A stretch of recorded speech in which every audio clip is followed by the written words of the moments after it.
তীব্র গরম ও তাপদাহ উপেক্ষা করে জীবিকার তাগিদে বের হওয়া শ্রমজীবী মানুষের জন্য বিনামূল্যে বিশুদ্ধ সুপ্রিয় নিরাপদ ঠান্ডা পানি বিতরণ কেন্দ্র চালু করেছে মানিকগঞ্জের সিংগাইর উপজেলা প্রশাসন।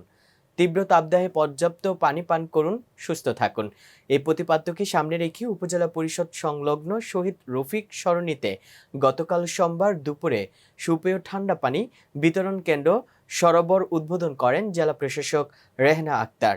এ সময় খেটে খাওয়া শ্রমজীবী মানুষের হাতে বিশুদ্ধ নিরাপদ সুপেয় পানি তুলে দেন তিনি।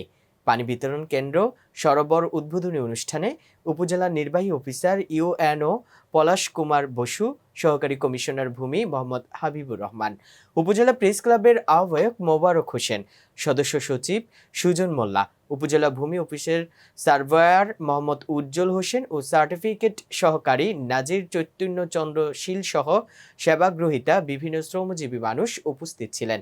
উপজেলা নির্বাহী অফিসার পলাশ কুমার বসু বলেন, প্রচণ্ড গরমে যখন জনজীবন বিপর্যস্ত, তখন মানবিক কারণে শ্রমজীবী খেটে খাওয়া মানুষের জন্য বিশুদ্ধ নিরাপদ ঠান্ডা পানি বিতরণ কেন্দ্র চালু করা হয়েছে।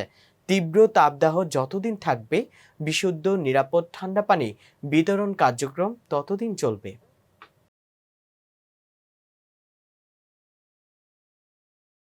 দর্শক, ভিডিওটি ভালো লেগে থাকলে অবশ্যই লাইক, কমেন্ট, শেয়ার করে কাজী টিভি নিউজ 24 এর সাথেই থাকুন এবং সবার আগে খবর পেতে ভিজিট করুন www.kazitv news24.com।